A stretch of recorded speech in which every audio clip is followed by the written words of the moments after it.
My mind is set, my grind is set, my heart on ice cold. I'm only here to even a score. Whoa. My mind is set, my grind is set, my heart on ice cold. We down right now, but did it before. Whoa. See from here we going up. Made the call, I shown up. Now the game is sewn up. Say my name is blown up. We up, we up, we up, we up, we up, we up, we up, we up. See from here we going up. Made the call, I shown up. Now the game is sewn up. Say my name is blown up. We up, we up, we up, we up, we up, we up, we up, we up.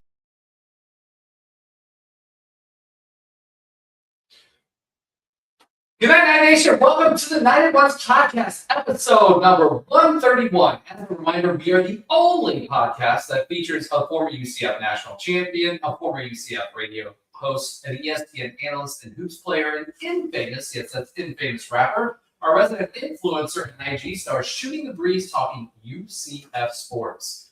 As a reminder, please remember to like us, follow us on YouTube, IG, and check out the 70-plus teams and conferences on the College Huddle and the Big 12 Huddle.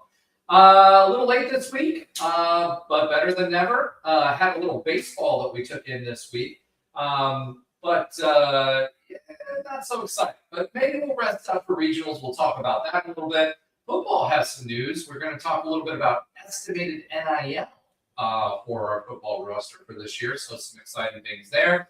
The Cows and UCF as a rivalry or reignition of said rivalry is another hot topic after the Cows AD basically begged the state legislature for us to rejoin that fight. Steve Sarkisian made some pretty cringe-worthy comments about the Big 12. We talked a little bit about the current Big 12's media deal and what the Redbird Capital deal means to that. The summer-long dead period, ladies' night, softball's big weekend, and then we'll also do a UCLA preview. And we'll also talk about baseball, where they're at. Obviously, that game happened today and what that means for the future, along with our normal odds and ends and shenanigans. With that being said, let me go ahead and welcome to the stage, last but not least, but always last, Josh Lazar. Hello, world. How's everyone doing tonight? If you're live and whenever you're listening to this in post in your car, probably. It is a very busy sports week if you're not in the college sports. We've got some stuff in college, and we'll talk about that. But I just hope the Knicks win tonight. I haven't even got a chance to check out the score. So we'll see what happens. Who cares about the Knicks? Oh, they're doing good. We're doing great. I will say, and this is the last thing about the NBA, if you are into basketball, the NBA finals on both Eastern and Western Conference are really good this year, and minus one team, I think it's going to be a really good NBA finals. So if you love basketball, we have a lot more probably fun stuff coming up in September and October for us, but the pros are having some fun too. Yeah, it was interesting not to have the Western Conference finals because they finished early. Mm-hmm. So we had some softball that was actually on national television on ABC. So it was pretty interesting to see how that worked out. All right, let's get into it. We missed you last week. Obviously, glad you're back on the show. We had Alan for a week, but he's got an announcement to make whenever he moseys back. So super excited for him. Maybe we'll get to cut his hair. I don't know. That being said, we got some football to talk about. First of all, this week, there was I was brought to my attention. There's a website that gives you the active roster, an estimated NIL value for UCF, and I wanted to go through that and kind of take a look and see where we are. And for QB, we know that Alonzo Barnett, just as a kind of test on the efficacy of this, Alonzo Barnett was our number one highest paid NIL Mhm. person on the roster or player on the roster. It has here that his estimated NIL value was $997,500.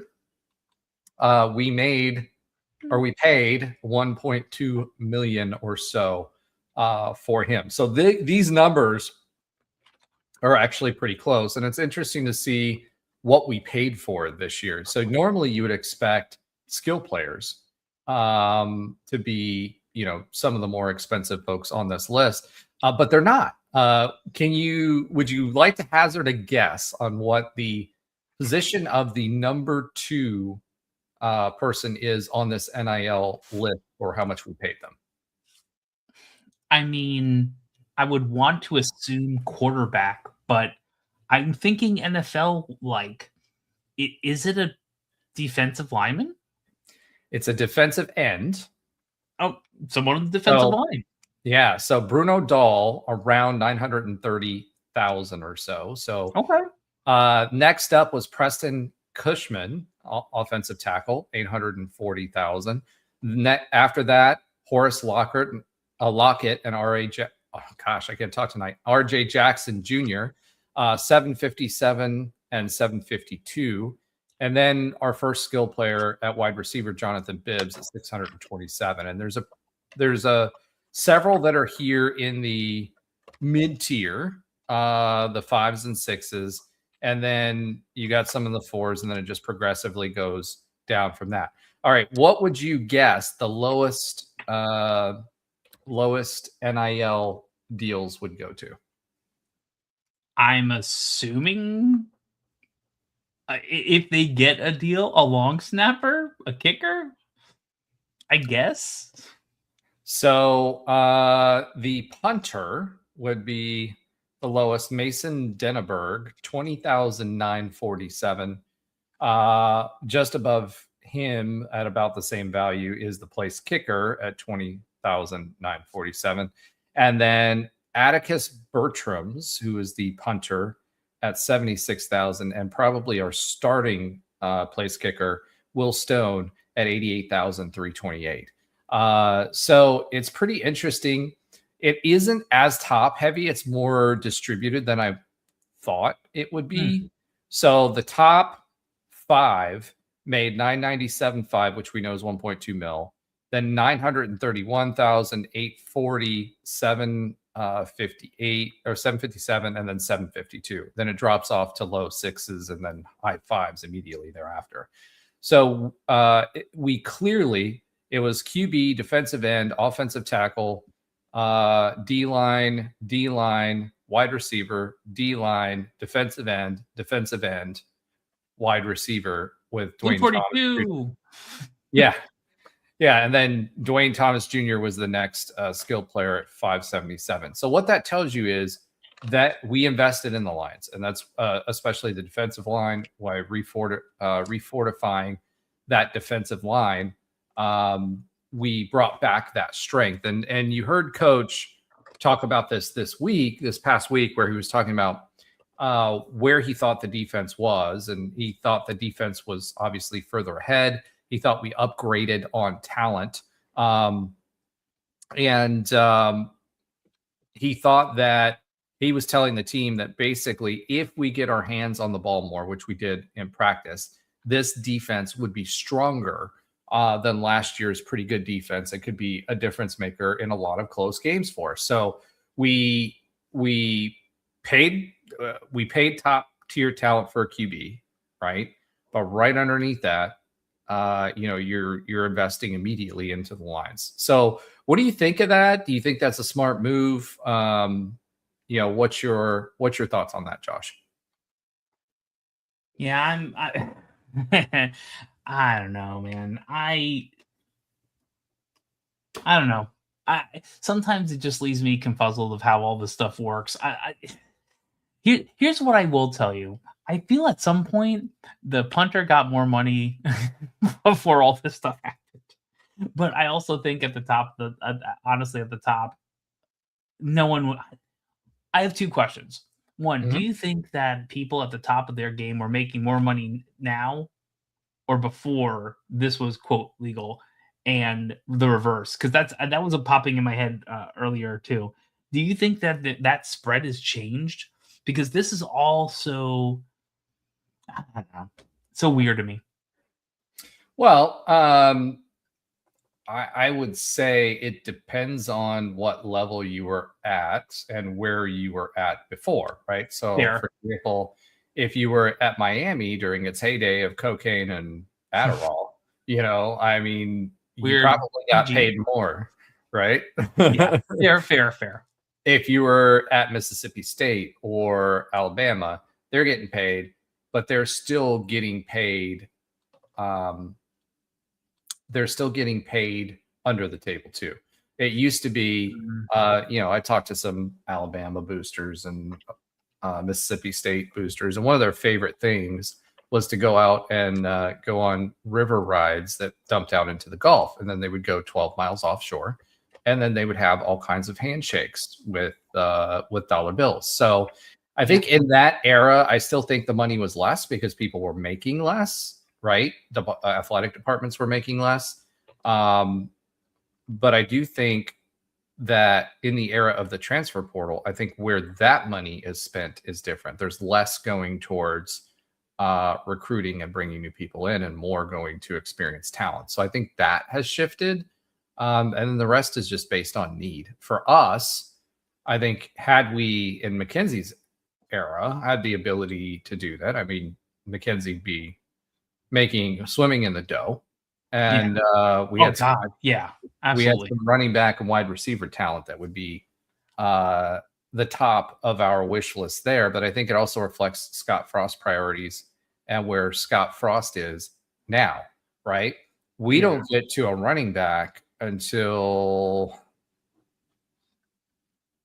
Landon Chambers estimated 456,000, and that is about 26, 27 deep before we get to that. Yeah. After that second wide receiver I mentioned, it was safety, quarterback, offensive tackle, cornerback, defensive lineman, QB Keon Jenkins, offensive tackle, DB, and then finally Wade and Charles at 477. So again, total about $22 million spent. On the portal side, surprisingly enough, Duke Watson was relatively low, I guess because he was injured. Yeah. There was, for the recruits, the estimated spend on the recruits that came in, Rocco Marriott at 152,000 and Tyron Horns at 125,000. So not a bad chunk of change for a freshman. Yeah. But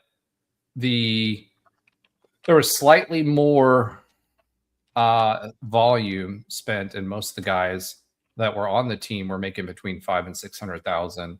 The big money went to go get new talent to fortify what we already had. So I thought that was an interesting look, as much as we've been talking about NIL lately, on where we're spending our cash. Anything else you want to add to that?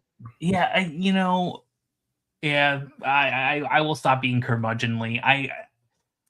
I appreciate that we both have. Well, I'd rather be in this position than where we would have been if this happened 10 years ago. But B, it's good for more content, and the student athletes, and they're still student athletes, but the student athletes, they are bringing in a lot of revenue. They deserve a cut of the pie.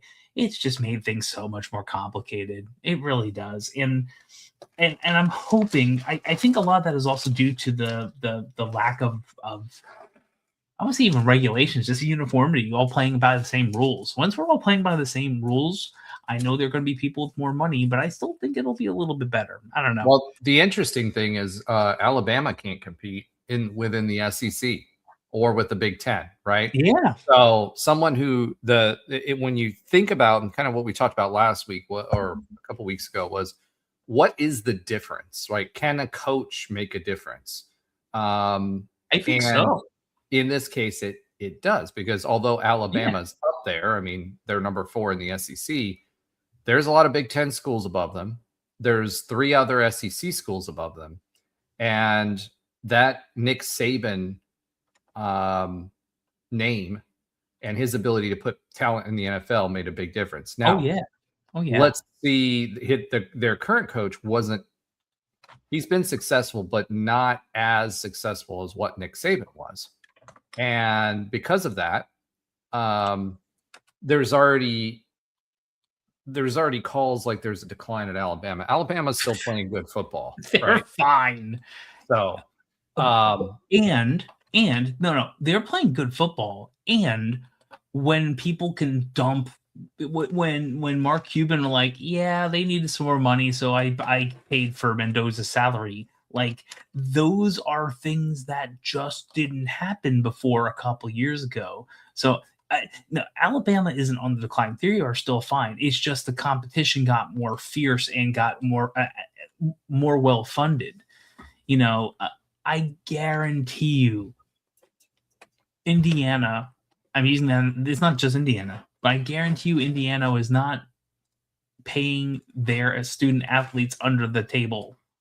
Or if they were, it wasn't at the level of the SEC or Alabama or Cam Newton and all that stuff, right? When it's above board, things change. And on top of having the right, I think it takes the right coach, like you were saying.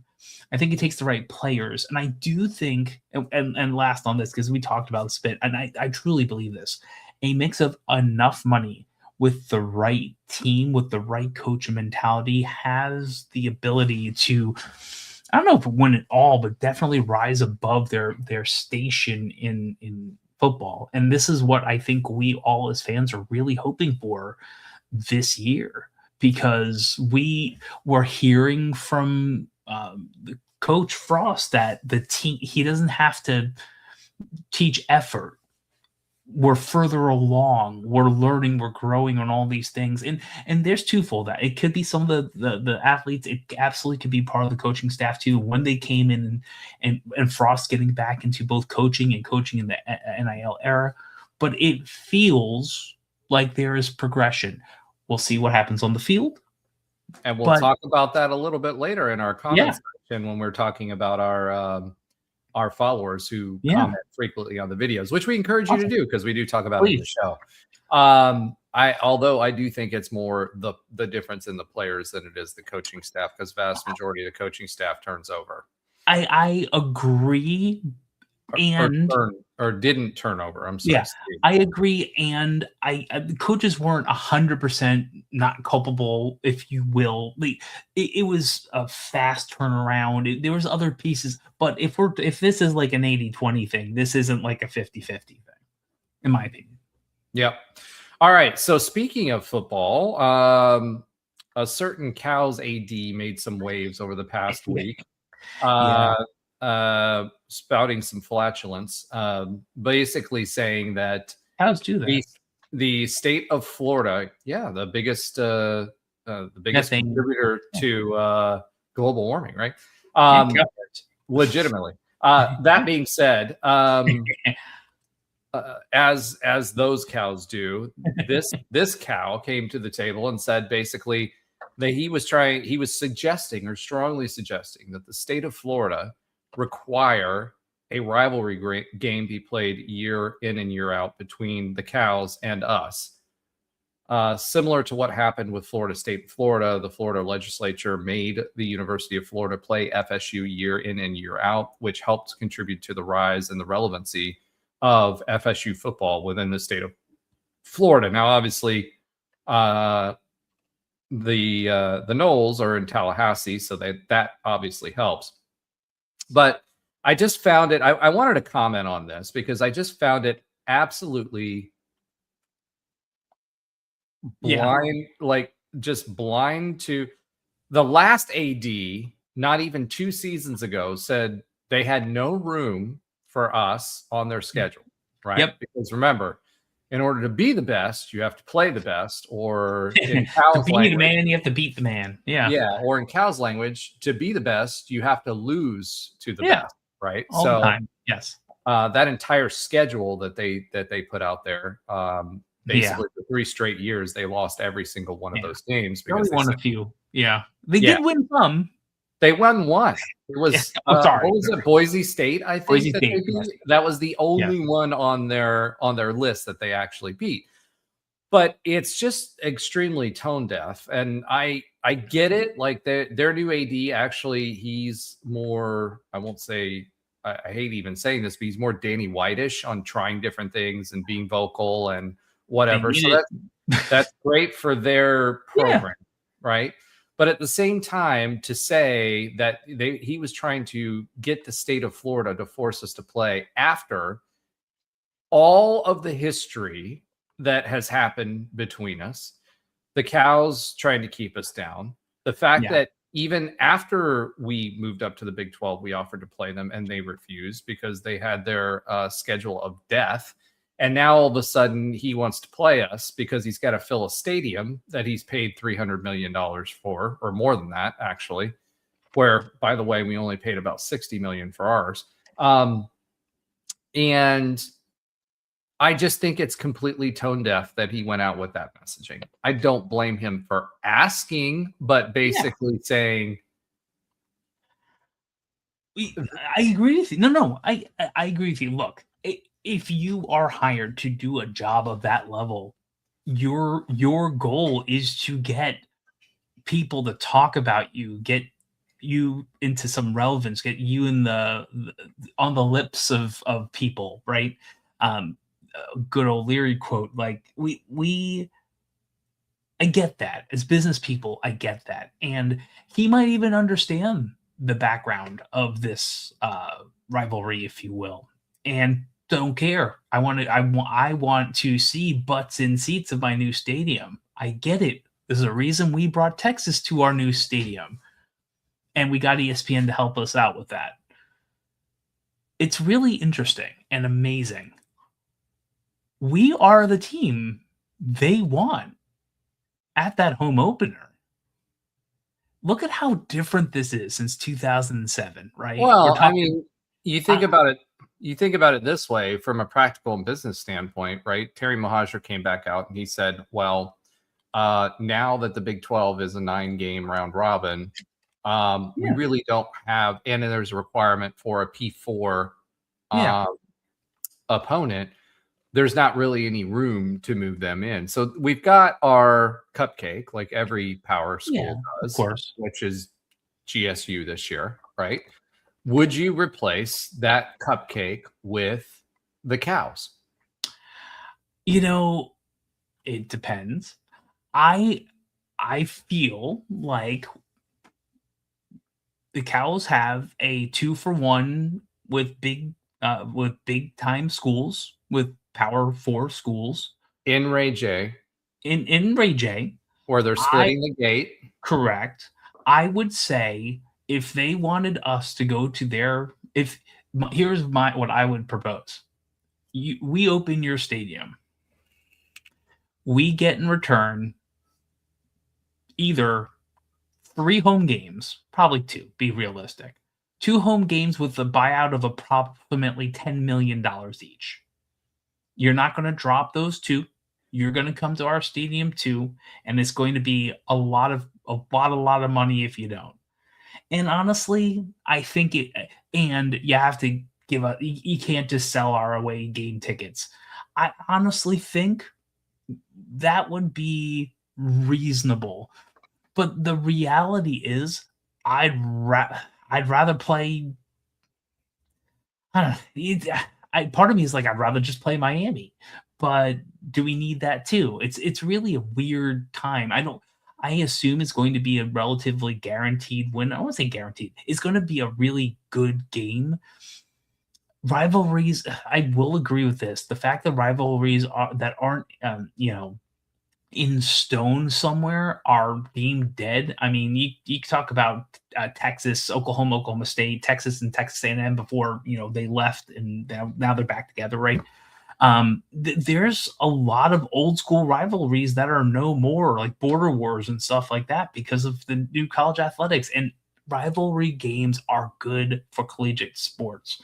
And if you want to keep something that's at least quote of the past, like getting together, playing another team for an old milk jug feels like at least some relic from the past that should. Yeah, but that was 100 years old. We had the War of I-4 for a while we were in the American, and that was forced. That wasn't because the Cows wanted us to play that. And then before that, the only reason they played us in that series was because they were getting out of Conference USA, and that was part of the deal with Conference USA to help pay them back. I'm sorry, I don't think that we play them at all, and it's not out of disdain, although I do have disdain for the history there. Fair. You need to do a little groveling first. Sorry, I agree. UAD, and not because of any other reason other than financial. We have to have 6 or 7 home games, right? Yeah. If we give up an away game to the Cows, which would benefit them, right? Of course. We'd have to negotiate the gate, which would hurt the amount of money that they're making anyway, so that more of it came our way. Or I don't think it's out of the question to open their stadium and ask for 3 home games of our choosing. And that could be it. Or I'm okay for a 2-for-1 and that one's in Ray J. And listen, they'll probably make more. They don't want to say probably make more money. They might not make more money off of that. Let's be fair. If they are doing it right, they should make a lot of money off the home games. Who knows if they're going to? But I'm with you. We would still be losing money on a situation like that at Ray J, because even if we split the gate, unless they gave us the full gate and parking and concessions and all of that, they can't. It wouldn't make any sense whatsoever for us to do. Yeah. So the only way for me to even consider it would be we'll play that one away game, and you give us a portion of the gate, or give us a fixed payday that's higher than most, and you give us 3 home games. That's the only way that I think it makes sense for us financially, right? Because we lose our cupcake game. Yeah. And we don't have any extra games to play around and schedule them. And they're not Power 4. So beyond that, I'd let people say, well, aren't we just doing the same thing that they did to us? I don't care. Yeah, that's true. They didn't for a very, very long time. So if you want to see the rivalry played, fine, we'll do it on our terms. And here's what the terms are, right? That's it. After that, then you can reset expectations. Who knows? They might be in the ACC by then. And then that's a different conversation, because then they're our extra Power 4 team, right? But for now, screw them. Screw the Cows. He was bloviating, and the state is never going to step in and do that. And I don't think it would be good for UCF football if the state tried to pull some stuff like that. Yeah. And I don't think they will. So that's my thing. Appreciate the hustle. They're a new AD over there in Calland, in the cow pasture, but you're bloviating, because nobody's ready to willing to listen to you right now, and it doesn't make financial sense either. All right. Speaking of bloviating, let's talk about somebody else that was bloviating. Coach Sark over at Texas made this statement. He would go undefeated in the Big 12 with second and third stringers. What do you think about that? I think Texas Tech would beat them right now. Well, he mentioned Texas Tech. And, I know. I look. Sorsby less Texas Tech? I think they have a better shot without Sorsby than they did with him. It's possible. Look, here's the reality. It would be naive to think that Texas's twos are not as good as many teams. Do I think they might be better than the bottom of the Big 12? Maybe. I'm not even going to say yes. And that's ridiculous. Look, I mean, the Big 12 is different than the Big 10 and the SEC, because legitimately, in football, every single team has a chance to win. And there are some that have more because they have more money. This is the reality. But I'd take the bottom 4 of the Big 12, put them against the number 2s at Texas. I think we have more than the 50-50 shot to win every single time. Listen, I think it's complete BS and the same crap that Texas pulls every single year, right? There's no way in the Big 12 that Texas runs roughshod through the Big 12 with their 2s and 3s, let alone their 1s. I don't think they survive a full season, undefeated season in the Big 12 with their 1s, let alone their 2s. And 3s. So I completely agree, and I'll take that with almost every team in the nation. To be honest, like look, Indiana basically ran through everyone last year, absolutely everyone, and yes, they would probably run through everyone else in almost every conference. There are very few teams that go undefeated and just look so solid doing it. Texas is going to be a good team. Let's leave no doubt about that. But that is just ridiculous. And I feel like this is more of that puffery that the only 2 groups that matter are the Big Ten and the SEC. And that's going to happen. It's a little more tainted than that because Texas was a member of the Big 12, right? Yeah, so they're taking a shot. They're taking a shot off the bow, right? Oh, and back when Texas was in the Big 12, they felt that they were the reason that it was a relevant conference and all of that. So I'm sorry, Sark. I hate to burst your bubble, but you need to. I don't know if you were hitting the bottle, but there's no way that you run through the Big 12 undefeated with your 2s and 3s, and I don't think you would do it with your 1s either. I mean, teams like BYU seem to be good year after year, and they make it into the playoffs, etc. Hey, Texas hasn't been making it into the playoffs lately. I mean, they have like last year and whatever, but before that, when they left the Big 12, they were not a contender. So don't give me that BS. Bowl records as well. Yeah, I'm sorry, Sark. Go ride your horse to the bar and have another. More Big 12 news. Brett Yormark came to did an interview talking about the Redbird Capital fund that they had recently, and one of the things that was part of that deal was access to Redbird's portfolio of media providers, and one of those media providers, along with Paramount and a few others you may be familiar with, is CBS. So Brett went on to say his quote, optionality is important. While Redbird's relationship with Paramount wasn't the main reason for the Big 12 partnership, he called it, a value add. They own CBS and sublicense from the Big 12 already. Their properties do. So here's the question I have for you. In 2030, this is a move purely to give us more options for 2030, right? Because that's where everybody anticipates if a split happens, it may happen then. And how do we survive as a conference? How would you feel if the main conference deal went away from Fox and ESPN and went to CBS, a la, this has happened before, the SEC. So what would you think about that? And what do you think that would mean for UCF specifically? There's the Big 12 view, and then there's UCF's view. So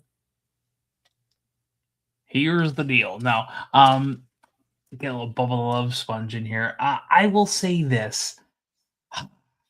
Everything goes, like, ESPN pays all the money to get college football. It's the puffery it needs. Like, everything is surrounded by Disney, ABC, ESPN, that whole group. Fox has some play, always has. I attended that big Fox Saturday. I don't know what the heck they even call it. It's not College Game Day, right? It's not Big Fox Saturday or whatever it's called. Thank you. Yeah, it's and it was fun and good, and I appreciate and like all that. It's still not ESPN. The only thing that would make this feel good is a lot more money, and literally getting every single football game on CBS, on CBS, and their affiliated programs, and marketing the heck out of it. It's not the money, it's the marketing. If they marketed it like they need to attract the eyeballs, to get the viewership, which is a two-way street. People like watching the SEC and the Big Ten for both the names and the 20 plus years of marketing. Same with the CBS SEC on CBS or whatever they did. If they put the money to that piece, great. If they're like, oh, you're just around and people will watch BYU versus Texas Tech, yeah. And if that's all they're doing and they're not really putting their full bore into the machine that's needed to make sure eyeballs are on screens, it's not going to be good. And I don't want to be on CBS Sports Network. That's really, as long as we don't have 5-hour games because CBS Sports Network wants a commercial every 2 minutes, I'll be okay with that too. Well, the challenge for me is this, the counterpoint to that, if there is one, is that this year UCF will have 2 Friday night football games. Yes. So if Brett Yormark is concerned about visibility, and those are 2 ifs in a row, CBS Sports or CBS decides that they're going to show all of the Big 12 games nationally, then maybe you consider it if the dollars are enough. My concern is Fox and ESPN own the playoff.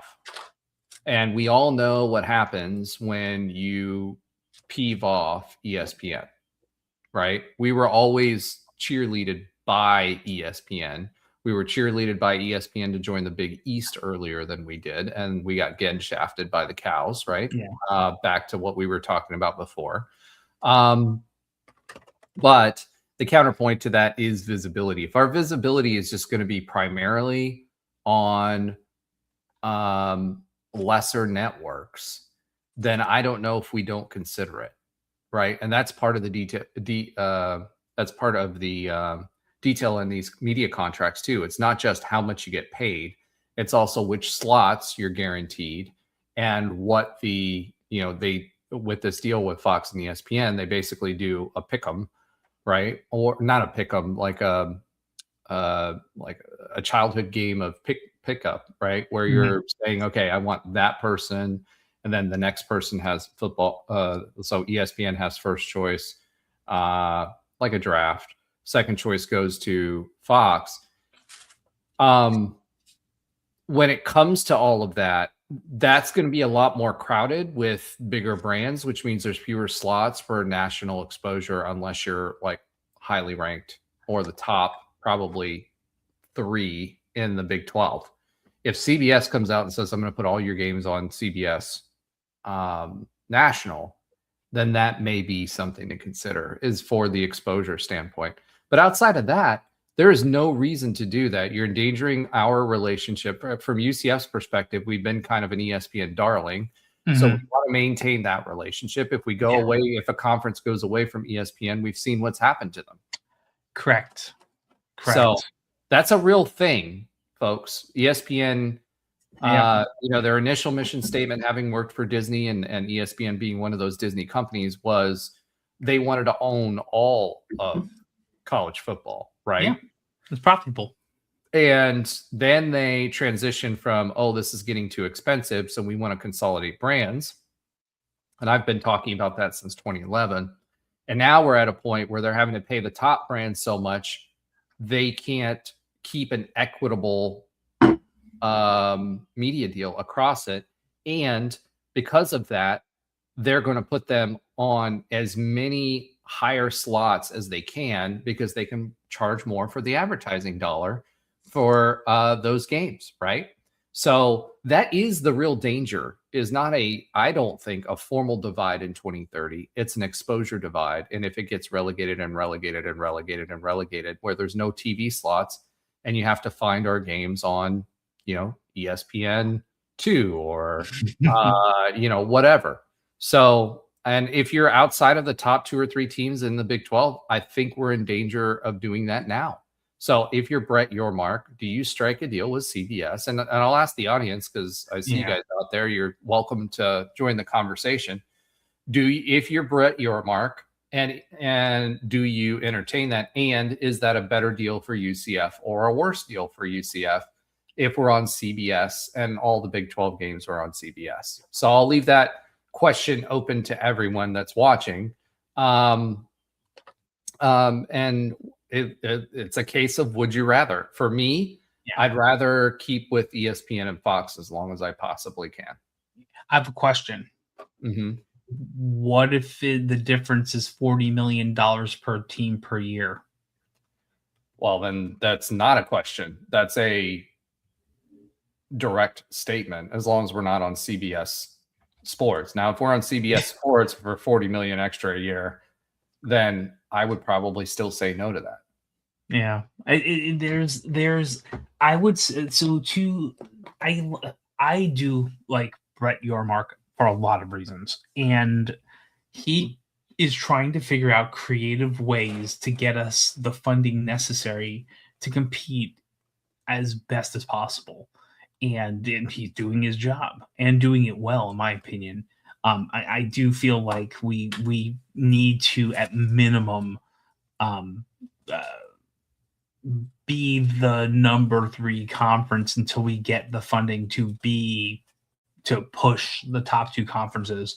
I still think we're the best conference, top to bottom, when it comes to competitive nature of what we're doing. I think there's no question that there is the possibility from the bottom of the conference to defeat the top of the conference probably every year.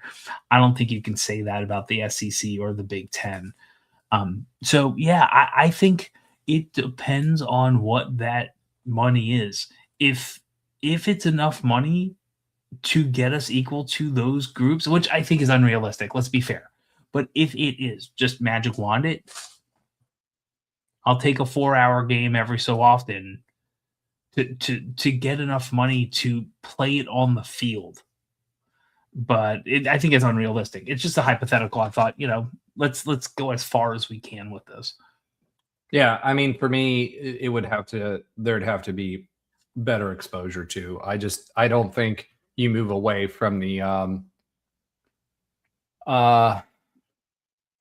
if you move away from ESPN, Fox, and the folks that own the playoff, I don't think that's a net positive for UCF. I don't think it would have to be some obscene number of amount of money, and we'd have to be featured on their national broadcast every single week. So I think for me, that's what would have to happen for us to do that. Kind of like the cows, right? Like, give me a 1 for 3.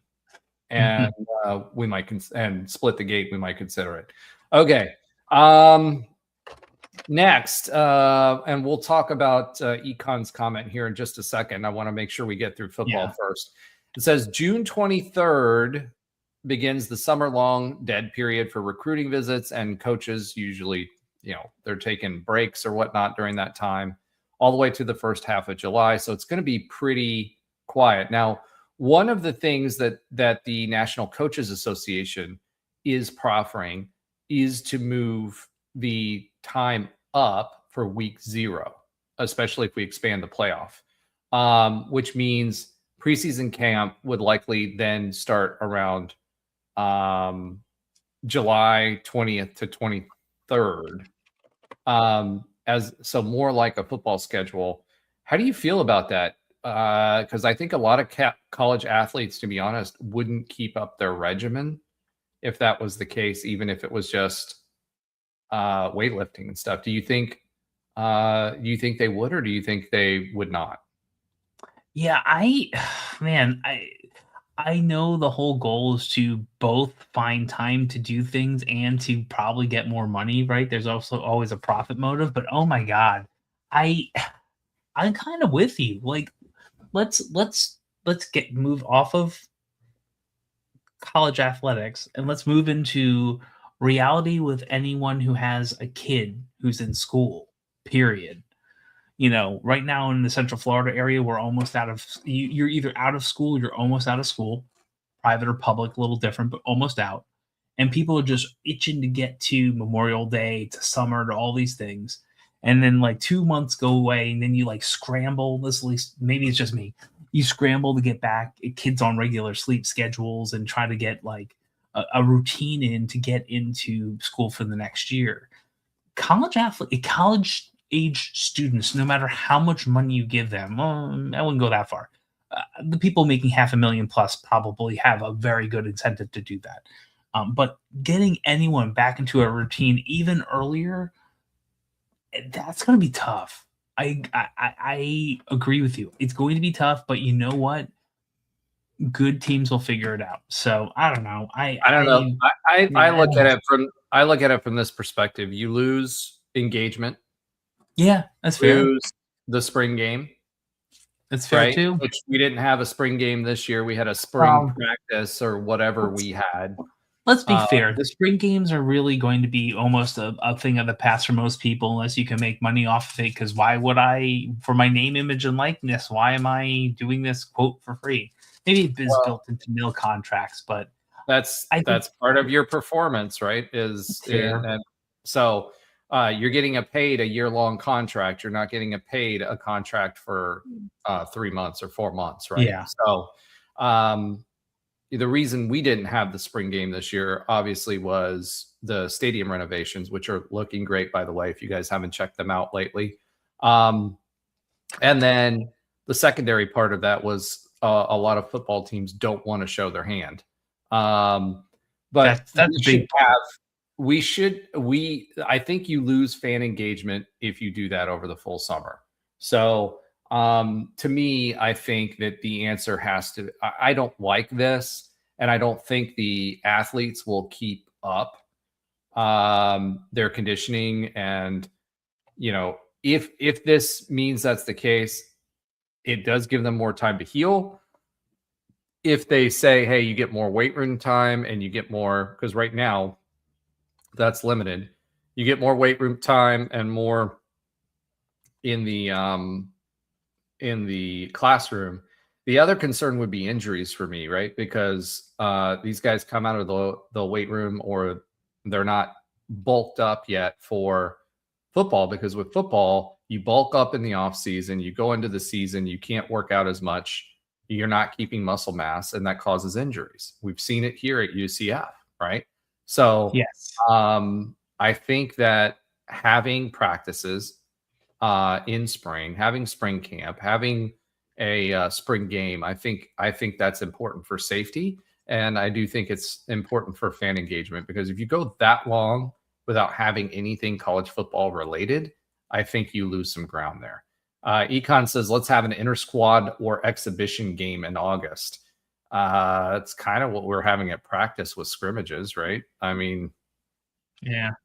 What's the difference there? I think August is late because we've got the energy of the season. The college football media machine is rolling by August. I think it's that gap in between. Econ also said UCF was musical chairs last year, broadcast on different, I think he meant channels there, each game. I agree, which is why we mentioned the CBS aspect of it and making sure that we're on national TV. Unless you're in the top 3 or so, you're not going to make it to the national sources there. Last thing for football, ladies' night was tonight. So hopefully your ladies made it out to ladies' night tonight. Josh is shaking his head no. So hopefully that was a success. That always was a big thing under Frost, under Gus Malzahn, and under Josh Heupel. And then last year they didn't have it, so it came back this year. It's a good way to engage families with the football program. So looking forward to seeing the recap on that. Okay, let's go ahead before we talk about softball and baseball, which are the big stories right now. Econ did mention this, so I just wanted to say this. He says, just assess worst case scenario for Dawkins if Burks and Stillwell won't return. New squad, better at steals, blocks, shooting, worse 3-point assists, equal rebounding, muscle size. So for Burks, I don't think he's coming back because he won't come back for lesser unless he's a holdout till the very end. Someone may scoop him up from another team and offer him a little bit more, and he'll go there. Stillwell actually signed with an agent. That news came out today. So I think that ship has sailed. Unfortunately, would have loved to seen Stillwell here another year, but I don't think that's happening. All right, let's talk a little bit of UCF softball. Big news with softball. Obviously, they won their regional and are now going to the super regional in California to go play UCLA. So let's talk a little bit about what happened in the game against FSU. This was the first time we went elsewhere. This is the first time we went elsewhere to another regional and won at Tallahassee. Out of 7 tries, this was the first time that's ever happened. So when we talk about UCF softball and we talk about this FSU regional, what stood out to you, Josh? Oh man, it was, I'd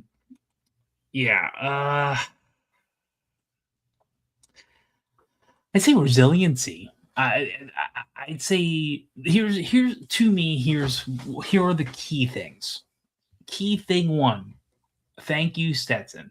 And I rarely would say this. If many of you have been around for a while, Stetson was it was a rival. They were a rival, but they were they were not liked, but it wasn't as vitriolic as the Cows are. But we had a good rivalry back in the day, and probably older than me way back in the day. And they FSU and UCF did the same thing during the first game. Can we come out without having our main starter do her thing and get a win? And they got rocked for like 5 hits, 5 runs early with not their number 1, the person that came out during the first game during the regional final. And that loss was everything. Now, there was a mix of like us doing the same thing and kind of holding on and then beating Jack State, so that we had the same potential problem. I really think that's why Vega was played at the end of that game to knowing that all we had to do is get past Stetson, and then someone's going to have to play 5 games to beat us. So the not being the first game was pivotal. Not playing Vega in the first game minus closer type of I think she had 3 innings and she had 3 innings like pretty much the whole regional leading up to that. Correct. So we saved her and won. So that was part 1. Part 2, the Stetson game, we've beat them before, and they're a good team. The question is, could their pitching beat our hitting this time? Right? And they didn't have their ace. They didn't have the person they would lean on, like we would lean on. So that was the bet, and you saw what happened there. So we are now 2 wins. We're in the best way you get out of a regional. Not everyone does it, but typically they do. And one of Stetson or FSU was going to have to beat us. Was going to have to win 3 games in a row. The game that night and the 2 games the next day to win. And I knew it was going to be FSU. I don't think after that first game that they lost that they were going to let FSU Stetson beat them again. And then you have the question of that, like FSU has one main pitcher and has other good pitchers too. Like they're pretty deep. So were they going to be able to beat us twice and have one of them against Vega the entire game? And that first game, the hats off to the pitchers. I mean, Vega missed twice the entire game, like really missed twice the entire game, and that's all it took. And we just couldn't get enough hits off of their number one. And I still was like a little hesitating on the final game. Like, can we do this? But that was Torrey Payne coming out of, I don't say out of nowhere. Let's be fair. We talked about that someone else is going to have to step up, and we have good freshman pitchers. Unfortunately, one got hurt for the season as well. Someone was going to have to step up, and her doing that. Side note: my wife's initials are T-Pain, married or whatever.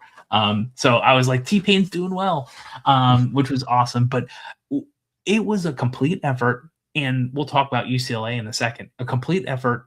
That the play of the game was in the dugout, and that I don't know if you've seen the clip of Coach Bear talking about how important that was. Obviously it was, but that the best thing outside of the games coming up and getting to the super regional, to me as an alumni, as an employee too, Coach, seeing a recruit post that clip and say, this is why I want to go to UCF, because this is how this coach is with her team, was phenomenal. Like, that's, first of all, on the marketing side, you can't pay enough for it, but that's not the goal.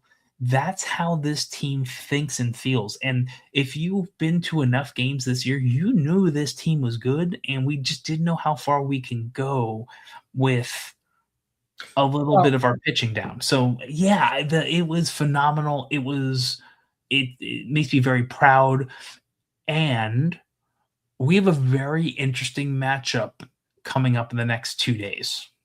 Yeah. So for me, for the regional, my takeaway was the pitching. I didn't think, if you guys listen to us here, that's something I talked about a lot, was losing our freshman, she was like 8-0 when we lost. 2A ace, right? 2A ace. And you saw the results of that throughout the season. Torrey Payne being a freshman as well. She hadn't seen as much playing time. And then she comes into this regional and cleans house in that last game after coming back in. So, the story of the regional for me was not our hitting. It was a combined 6 runs given up across 4 games, 2 of which was against number 9 Florida State, right? Who can hit? Like, they have a couple hitters that one of them was like on base 50 games in a row or some stupid amount of numbers. I think it was 34 or whatever. But they're no slouch, and this is also important to the UCLA games too. Yeah. So. And on top of that, so was Stetson. That's what they were known for this year. That's where they got a lot of their wins. So Stetson was a big hitting team too. Now, Jack State was close, right?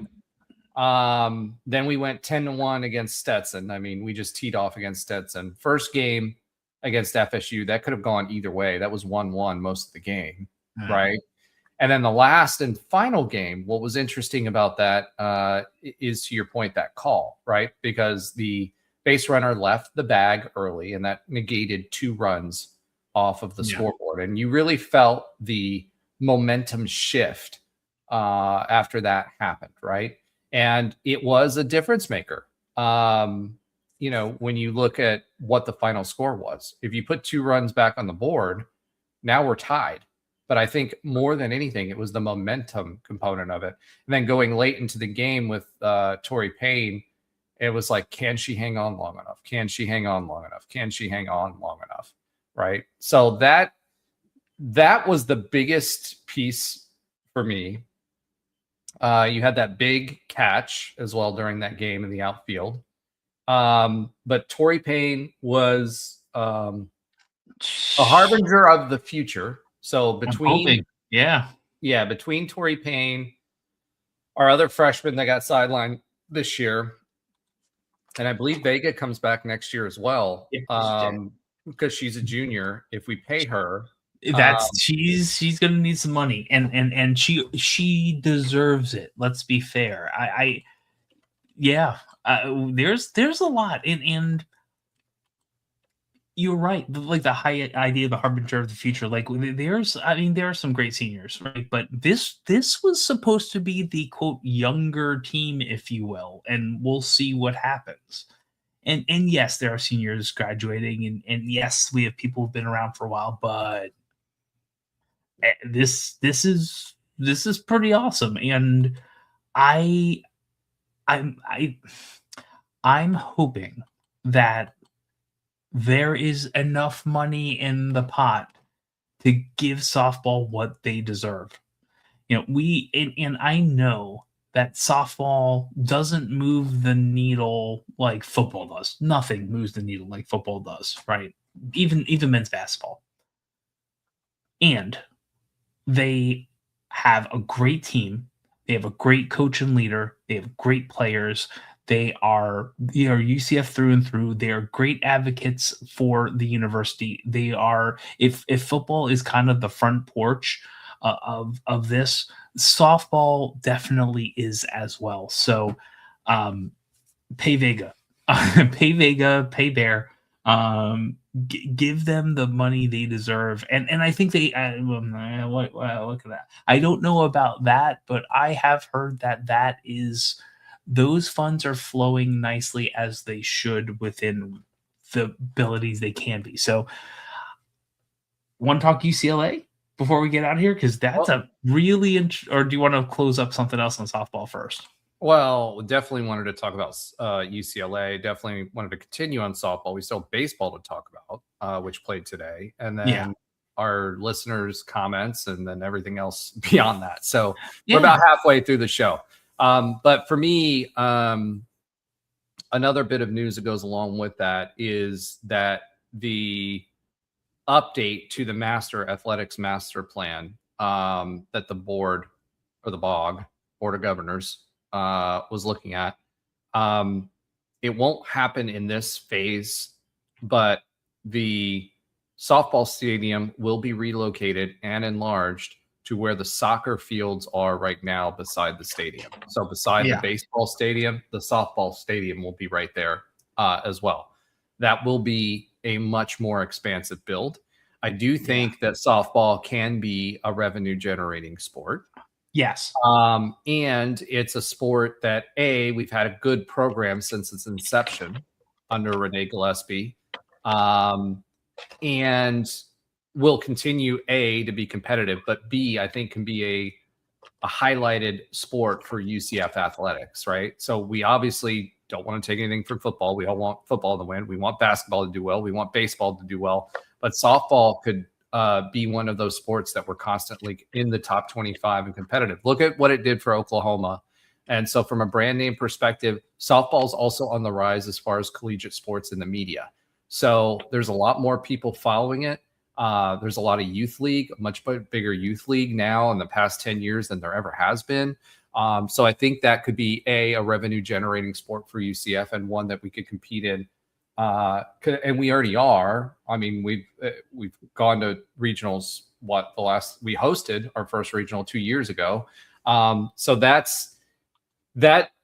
is an opportunity for UCF to really stand out. Now, pivoting to UCLA, they're a juggernaut.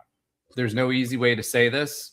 I think the team, based on the social media that's been put out recently, they all know what they're running into. This team in UCLA was 50-8 on the season, 20-4 in their conference. Batting average as a team, 385 as a team.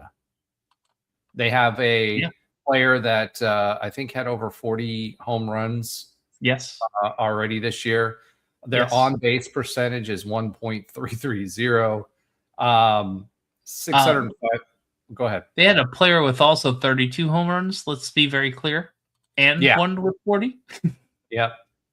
They've got 193 home runs on the year, 836 slugging percentage. 836.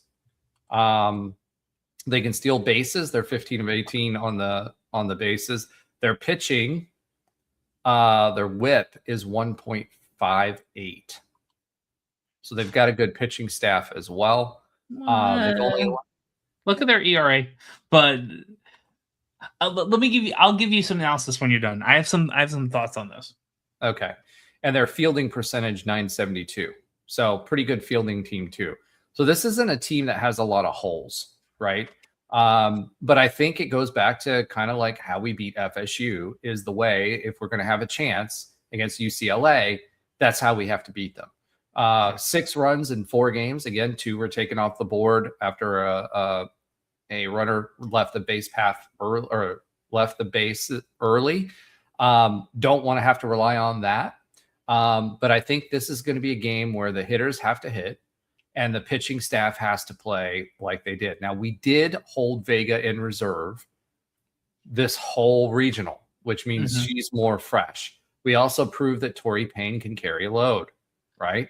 As a freshman, which is awesome. She's pitching better than what she has all year long. We had Ava Stewie there as well. So we have 2 starters. We only have to win 2 games. Again, it's double elimination once you get to the super regionals, right? Just like it is for the regionals. The tournament is single elimination, meaning the Big 12 tournament.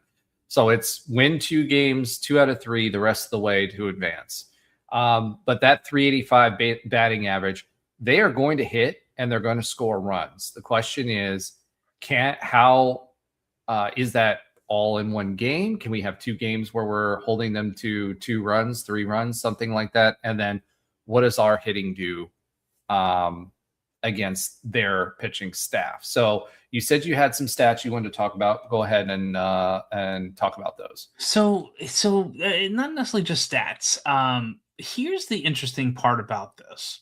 The interesting part about this is that all year UCLA has basically crushed it as a hitting team, and good, right? Do what works for you. Their pitching is serviceable. It's not good. Like, our pitching staff is better than their pitching staff, but who cares if you score 400 runs a game? And that's kind of about where they're at. We're going to out-hit you no matter what picture is in front of us 75, 80% of the time. So, is this like 2022 where let's be fair, that Oklahoma team was the best team in the nation, and Oklahoma was the best team in the nation for like almost 3, maybe 4 years straight, and losing to almost no one. Is it going to be like that? Or can said pitchers get us enough space to allow our bats to hit their all good enough pitching staff? So if this ends up being low scoring games, I feel really good. If this is like 8-3 in the second inning, so that's really where I think this is, like, what's going to win? Is their insane hitting, which it is absolutely insane, or can we, I don't want to say cobble, but can we cobble on really good innings of good pitching to keep us competitive and our bats come through? That's part of the issue this season. In the bigger series, we're kind of back to 3-game series, best 2, like the regular weekend series. Sometimes our bats would go quiet, and that absolutely can't happen. I do not believe any of these games are going to be 2-1, 3-2. You're going to see 15 to 25 hits between the 2 teams. We just have to make sure it isn't like 20-5. So Yeah. I feel like that's really what we're in for. And look, is it probable that we're going to win? No, let's be honest. It's the number eighth, ranked team or whatnot. They have 50 plus wins already. We're also one of 3 teams that made its way out of the regional without being the home team. What you can't dispute that. And to be honest, we're not going against a team that's 60-1 either. So I feel like if we have a shot of getting a win in a super regional, which has not happened, this is our shot so far in our history. So that's when you're watching these games, that's what you're looking for. You're looking for, will our pitchers give us enough time? They're going to be hit. Like Vega's not pitching a no hitter. No one is. That just I want to now look at the stats. I don't think that's probably ever happened to this team, this UCLA team. But can they keep it together enough to have our hitters catch up to their okay pitching? Well, I would say okay. They're good pitchers. They're just not So our level pitchers. we talked about, percentages for UCLA, for UCF. Not slouches either. Yeah. Batting average as a team, 322 versus their 385. OPS, are at 1.2, we're at 0.955. So relatively close, right? 378 runs for us. Slugging percentage 536, which is still good, but it's not as high as what theirs is. Yeah. On base percentage 42%. So the big thing for me there, and then when you compare pitching, right? Our ERA is 2.96 as a team. So the lowest was Hildy, right? Yeah. Isabella Vega has jumped up to 2.81, so she's faded a little bit down the stretch, but we were also using the heck out of Isabella Vega.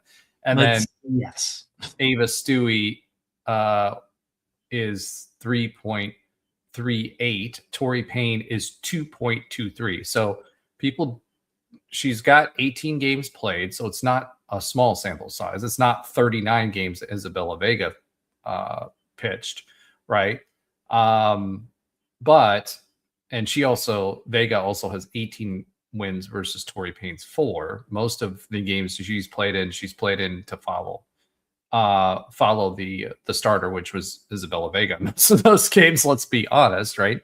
Ava Stewie was next, but Tori Payne is coming on strong now in the latter half of the season, which is good for us because Vega has been hanging out there on her own. And obviously Coach Bear felt strongly enough about that. So to your point, we've got decent numbers. We've got good numbers compared to everybody else. UCLA is hitting out of their minds. Can our pitching slow them enough for us to manufacture the runs that we need? Because we don't do it all with just power. We have some power hitters. Beth Damon can knock it out of the park. There's a ton of hitters on our Yarnell has come up big. Izzy Mertes has come up big recently. Ashley Griffin has started to get back to her old self. Really the last, 8 to 10 games, she's been hitting a lot, hitting a lot better. Samantha Ray can hit. But the big ones for me is Sierra Humphreys, who's batting, by the way, 378 on the season. Yarnell, 353. Beth Damon, 333. But she's a power hitter. So she'll strike out more often, but she's a power hitter. Aubrey Evans, 328, has been great. Izzy Mertes and Coco Jaimes, they're not power hitters, but they'll get you on base. So, that's really what we're looking at. And as far as fielding percentage is concerned, because we were talking about that for UCLA, we're about the same, 972 or 0.972 fielding percentage, right? So fielding is equal. Pitching is solid, right? for us. And now I think we truly have a true number 2, right? Although they've only started 4 games, but they've won all 4 games. But I think we have some help, and Vega is rested. And I think that's a bigger thing than anything else. Their earned run average is 2.18, by the way, since you mentioned ERA. Yeah. And let's so I checked it while you were talking about that. They've only been blanked one time. They've had one goose egg the entire year, but look at who they've only lost to. They've lost to Oklahoma State, who we beat away. They lost to FSU, and basically then they ended up losing to like Oregon and Nebraska and like really really good teams in conference. Or not in conference, but you know what I mean. Actually, I don't know if that. Yeah, the Oregon. Actually in conference. So I forget that UCLA, Oregon, and Nebraska are all in the Nebraska in the Big Ten makes sense. But they all lost to like their main Taylor Tinsley, who's 30-6, has a couple of has an L to Florida State, who like that was best on best. It was Taylor Tinsley and Jazzy Franek, who's there FSU's number 1. So here's a great, like, this is how we win the game. The FSU at the time was 8-1, got to 11-2 by the 3rd inning. There was the UCLA had 1 homer, and they just kind of creamed them in multiple innings, like a 3-run inning, a 4-run inning, a 4-1 inning. And UCLA, they never scored after those 11, but UCLA couldn't get back. Like that's what needs to happen in this type of game. For that to happen, and they knocked Taylor out of the game in 4 outs, 1.1 innings pitched. She had 7 earned runs out of there. So that's kind of where they're at. And actually, Jazzy didn't start the game, but she ended it when they needed it. After they scored 7 runs and like looked like they were making a run. But this is what we need. We need the bats to bat. We need to get our pitchers enough. That's been the problem. They've been great when they're great. Some games. Yeah, but they'll disappear for 2 games at a time, right? Well, hopefully they show up in some in another Orange County. I think we have to score to win a game. I think we have to score 5 runs, and I'd go higher than that, but yeah. No, I think. Well, I don't think we're going to win then, because I don't think they'll get that. That's fair. I think it's 5 runs, and our pitching staff holds the UCLA to 3 or 4 runs. I think if we get those 5 runs, I think we have to make sure the at-bats count. So, one of the things that are hidden pitch counts is foul balls. So staying in and hitting foul balls, and our hitters have been good at that.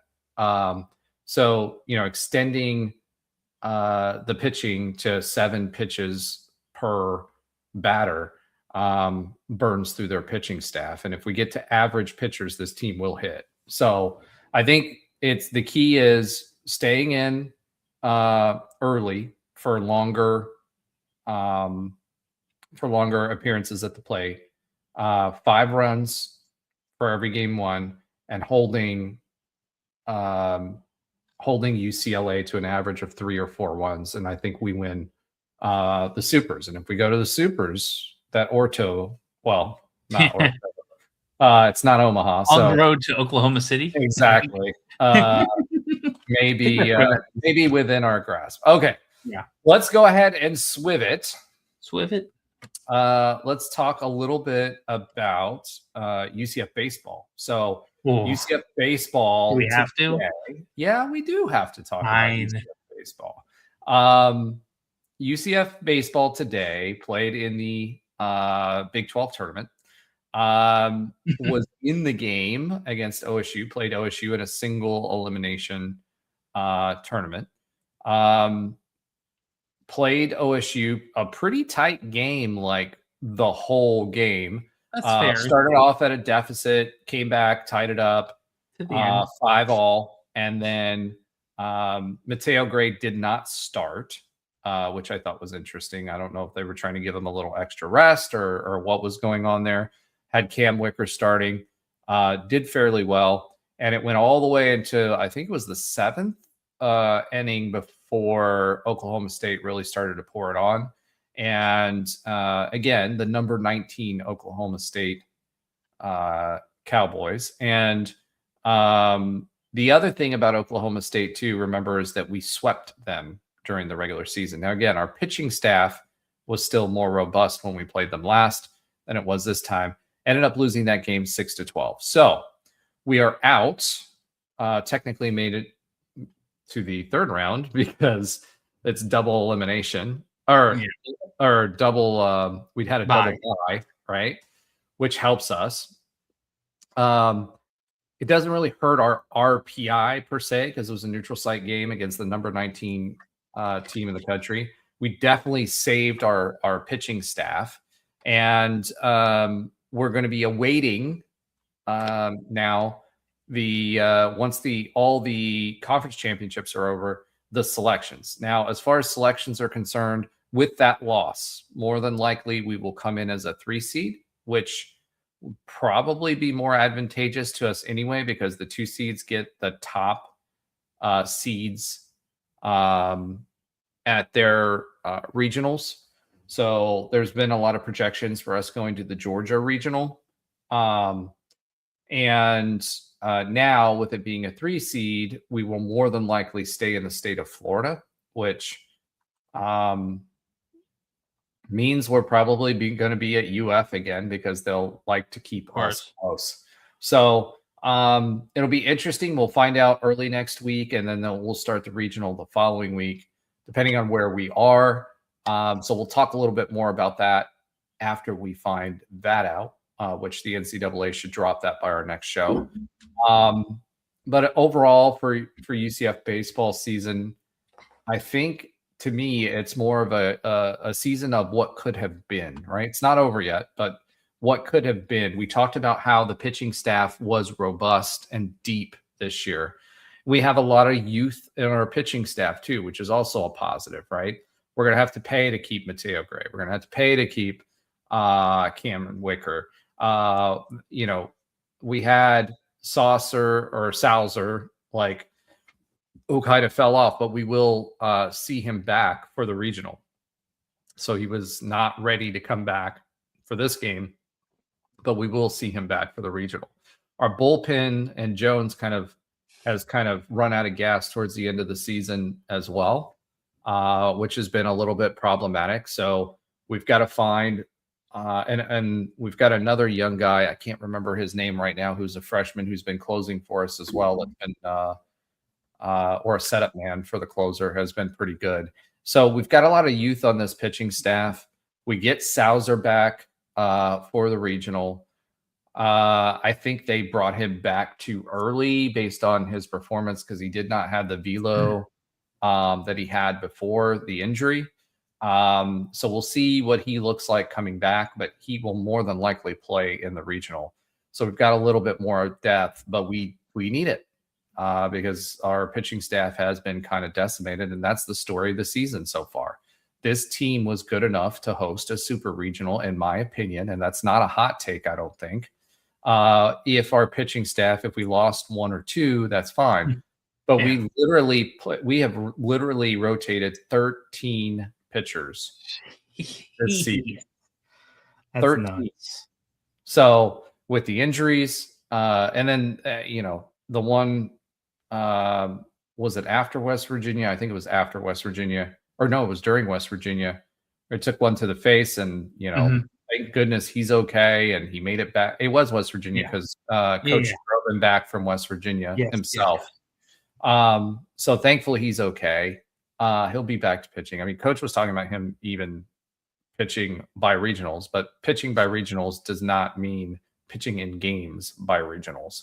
But that's the story of the season, has been this pitching staff being decimated. Being decimated by injury. And I think this team, the hitting that we have, the fielding that we have, Lodis, we're going to have to hold on to him because my goodness, did he look great fielding, and he's finally starting, he's a freshman, so you're going to have ups and downs in hitting, but he's really coming on strong towards the tail end of the season. He'll be another weapon for us next year. So if we can hold on to him. So there's all of that that's going on, but this team's not done yet. I think they'll go to the Florida Regional. We'll see what happens as the 3 seed. We'll see what happens during the regional. If they can win the first game, they're in good shape. They may pull one out. Otherwise, if they lose the first game, I think it'll be we won't be advancing to the super regionals. But I think we would have been hosting had our pitching staff not been riddled. I don't want to use the same word, riddled by injuries, right? Because I said decimated about 18 times, and I didn't want to say it a 19. Fair. All right. So other than that, I got nothing more for you on that. Maybe it's a blessing in disguise. We get to save some arms because we only have so many. That's the best I got for you on that. Well, I do have a couple more things about baseball. Okay. One, former UCF standout Matt Prevesk was named Umatillas baseball coach today. So he will be starting his coaching debut in Florida as Umatillas baseball coach. And then we also, we weren't sure when these were going to come out, but we also had the baseball awards for the Big 12. So second team all Big 12 goes to Cam Wicker, so Camden Wicker. Second team all Big 12 also goes to Andrew Williamson. That Kansas team had a bunch of hitting. Otherwise, I think he would have made first team. Right hand, Max Murray, another guy that's coming on strong. He's also a freshman, by the way, so we need to hold on to him. He's fresh. He made the all Big 12 freshman team. You have Lodis, who made the all freshman team. Again, someone we talked about. Evan Jones made the honorable mention for the all Big 12 team, as did Sosnowski. He did as well. Honorable mention as well for Zach Skinner, which I think he could have gotten second team. I think he was worthy of a second team. May not have been first team, but he's played really, really well all season long. He's been a pretty good hitter. He's a doubles machine, and has done really good. And John Smith also made second team all Big 12 as well. So John Smith, if I recall correctly, he has one more year left as well. So he would be a weapon for us next year. That's it for Big 12 baseball. So let's go ahead and swivel it once again into a little bit of listener love. So first of all, let's start with the Catholic pilot. He checks in. He says UCF is doing great this year in so many sports. He said, and our response, we are. Now we just have to rebuild football. The thing is that we're part of so many more postseasons due to us being in a multi-bid league, right? So I think that's a huge difference for UCF fans. Sports seasons for all sports mean more, and they last longer, and they're a lot more fun, whether it's basketball, softball, heck, tennis. They've been good, but stepping up again. So postseason play is always more fun. And then he comes back. He says, "You think the success for the other teams bode well for football? I think we're the dark horse this season." On my response, I think football is a longer climb. We are close in many games despite our rotating QB room. I do think we upgraded in most areas, but I think it'll be one more. And then I had some more, and he says agreed, but also think it's going to be a fun season. So I'll ask you that question, Josh, since you weren't on this thread. Do you think that the success of the other sports is a harbinger for football, or do you think it doesn't really matter one way or the other? I think both things can be true. I don't think it matters one way or another, and I feel like sometimes it's puffery. I don't feel like it is this time. I do think it all depends on how healthy any QB is. Let's just put that to the side. The team, it sounds like and feels like the coaching staff feels this is more of a team that is working hard in the image of Frost and what he wants from players and how we're going to do well. So I feel like every other sport's doing well, so we got it. No, it means nothing. But I do think that these are not things that we heard last year, and let's be honest, we haven't had the team we wanted to see in too many years in football. I won't say a first for us, but it's been a long time since we're like, football's been not that good for like 3 years straight. So maybe even 4. So I think harbinger of things to come, nah. But what I'm hearing so far, I feel very positive. So I think they are. I think the answer is both. I don't think it's a harbinger of things to come because every other team did well, but I do think the team is going to have a good year in football. Interesting. Okay.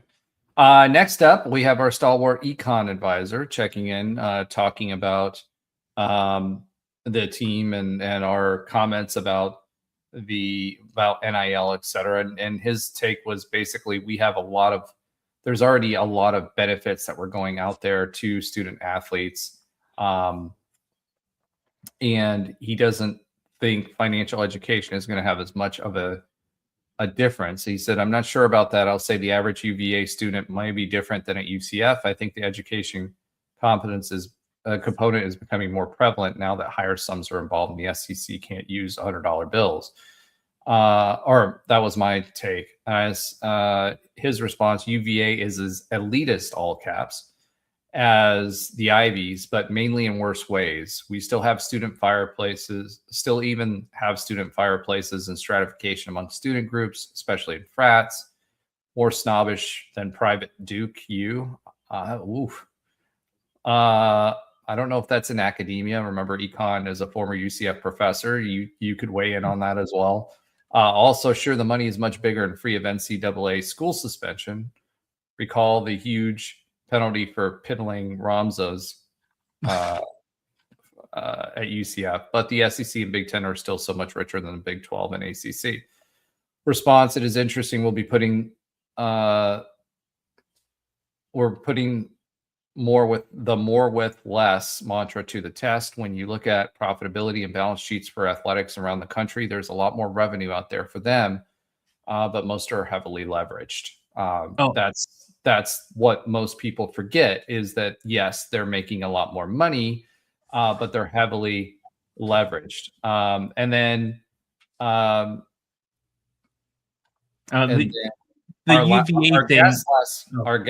guest last week responded with responsible financial advisors are so important, especially as we see NIL being gambled away by this 100%. Epidemic of addiction. But econ and finance are of zero interest to students. Athletes are not until they're in their. Oh wait, this was not his response. This was econ's initial response. Zero interest to student athletes are not until they are in their 20s. All research finds that high school and lower division students, these subjects is utterly useless. And then. So I don't. So here, of a note, because he asked it, UVA is pretty elitist. That is 100% true. More snobbish than Duke, pretty much true in my experiences. And I will be honest, they also are a really, really, really good school academically and otherwise. But let me just put that out there since I was invoked. And so I do agree that I agree with all that part. In my capacity as a individual citizen of the United States. So, but yeah, man, these things. Well, I shouldn't say that. Financial literacy was something that should have been taught regardless of whether you're getting money over or under the table. And I will just like an RIP Kyle Busch, man, and that hit me today. Just like maybe I'm hoping people will maybe visit the doctor more if it's something small, but it keeps going on, because I don't know what happened there, but it was all of a sudden. He's younger than both of us, I believe. I'm hoping that the Sorsby stuff. 41. Yeah, no, I'm hoping the Sorsby stuff will give some of these student athletes an insight into what addictive gambling is, and if they have a addiction, they get help for it too. It's and I agree with econ as a educational piece of it, but getting people fiscally knowledgeable when they don't get it from their families, and to me, it's something you have to live and breathe, and they have enough money that someone should be able to help them. But I'm not going to dispute econ things with someone whose name is Econ Advisor. Who was an econ professor at UCF, who Yeah. I actually had the pleasure of being a student of. Oh, I did not know that. Yeah. What I do know is that, oh my God, if you give anyone this amount of money, listen, if you gave me $1 million when I was in my 20s, yeah, So I will anything to help them is good. I will say this: econ says states require econ and finance, and they don't succeed either. Yeah. That's funny. Number one, sad. we haven't balanced our budget since the Clinton era, right? But Yeah. The bottom line is, for me, is I do think financial education is important. Now, whether that's economics or just financial education, I think financial education and knowing what to do with your personal wealth, I think is important. I think that we don't teach that in schools anymore. I know when I was in school, they made us balance our accounts and do a whole budget and, do this whole thing where you were assigned a job and all that stuff. You don't have to balance a checkbook anymore, but financial education after, a few years after us, Josh, and I'm 45, right? Yeah. So 40-year-olds and less, there was none. They didn't know how to do that. And this is a consumer-based economy, and most people don't know how to deal with money. And so I do think that's important. I think giving these NIL players that knowledge, I think, is important as well. I also agree families are taking NIL money for buying cars and homes. I think they're taking it for homes because a lot of folks didn't, going back to the original thought of scholarships and how Terry always preaches about it being an economic vehicle for them to get out of the situation they're in into something better. That education component, most of them they don't have time to really study meaningful. With the exception of Matty Ice, who got his engineering degree and then went to Lockheed Martin and then got called up from Lockheed Martin and went to kick 20 different NFL teams. Yeah. And welcome to UCF Business Talk with Roger and Josh. Now, it is an intriguing thing. It probably pains me in anyone of a different era, or anyone who's older who knows exactly if $3 million dropped in my lap, I know exactly what I would do right now, like without blinking. So does 50 Cent. He said, "I'll put it in the bank and go borrow another $1 million against it, or $3 million in this case. You doubled your money." and I know 20-year-old me would have probably bought a Hellcat if it existed. So Hey, anyway, 44-year-old me bought a Hellcat. So Yeah. there you go. yeah, there's nothing wrong with that. But anyway, next time go do exotic nights. Right? But look, this is something that needs to be addressed.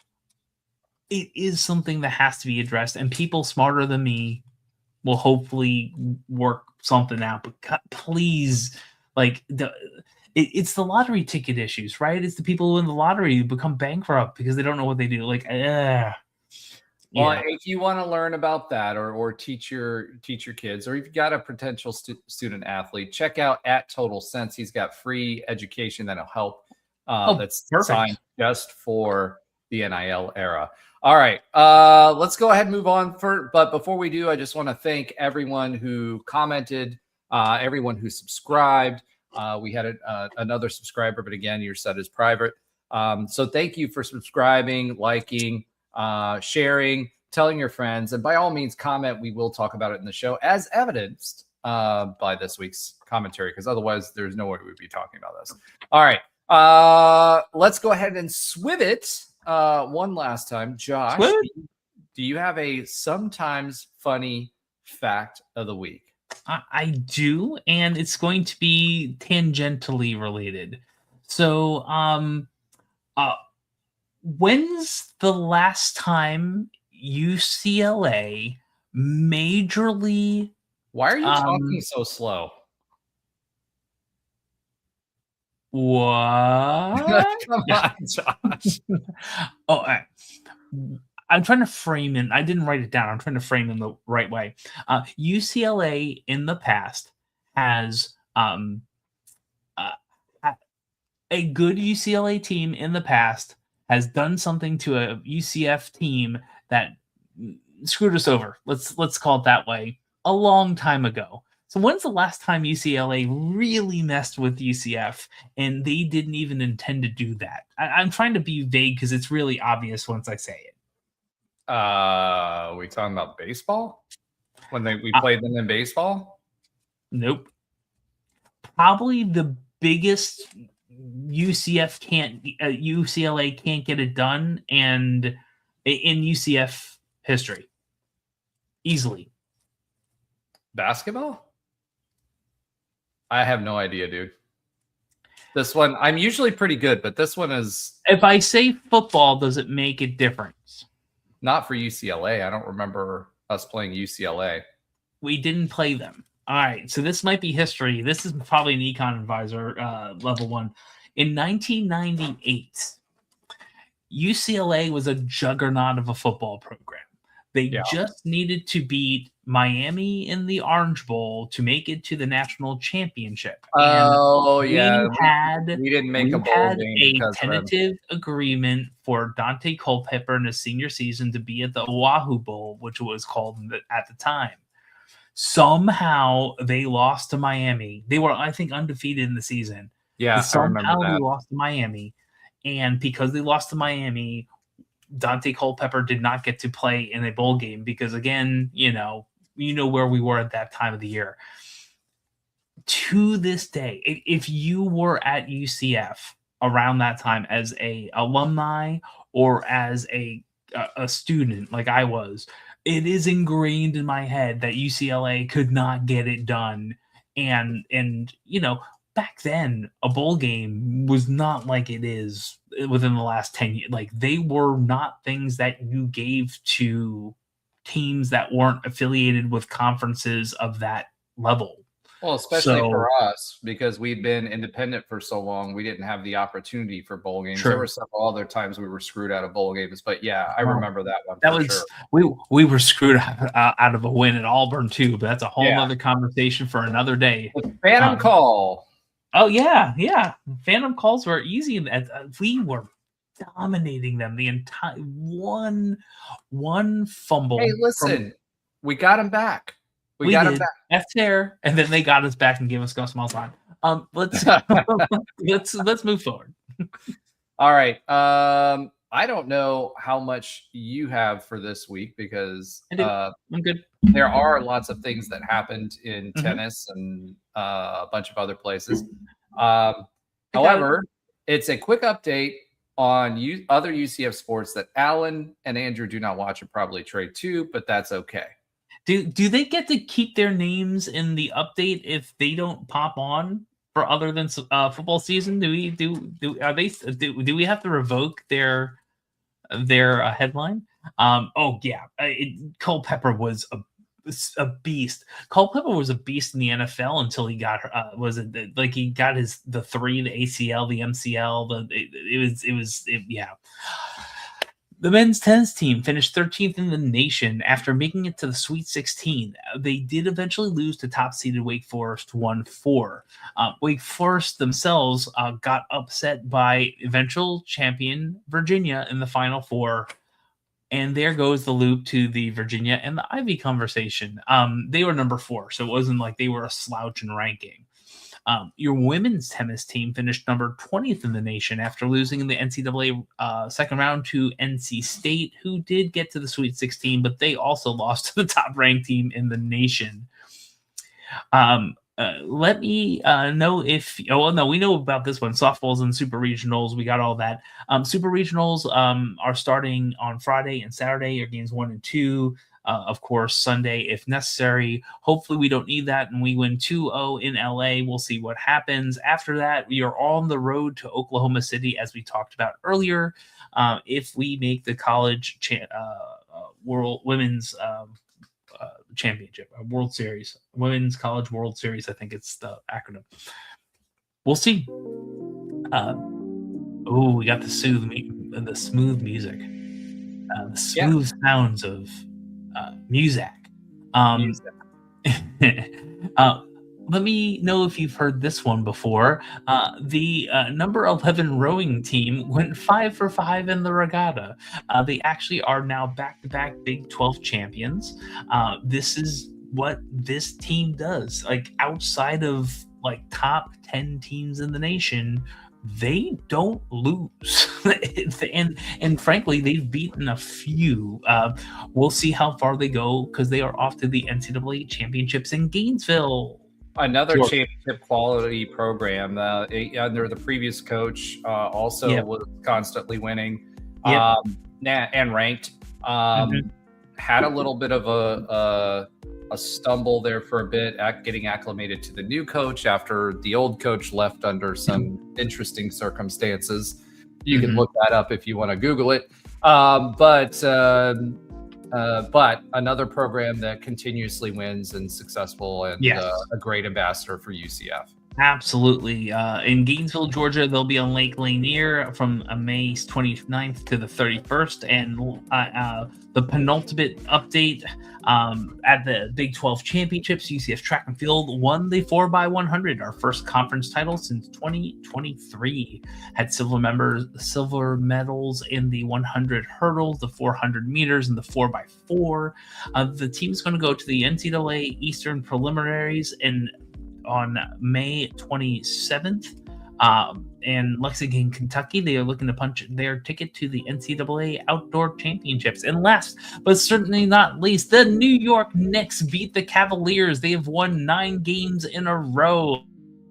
And we're muting him at that point. Okay, so I guess that's the end of Josh's update, at least for anything that we care about. That being said, thank you everyone for liking, subscribing, following, tell your friends, and obviously commenting because we do love that and we interact with the show. We do it for you. We appreciate you. Go Knights and charge on. They've won 9 games in a row. They've had the biggest winning percentage over the last 8 years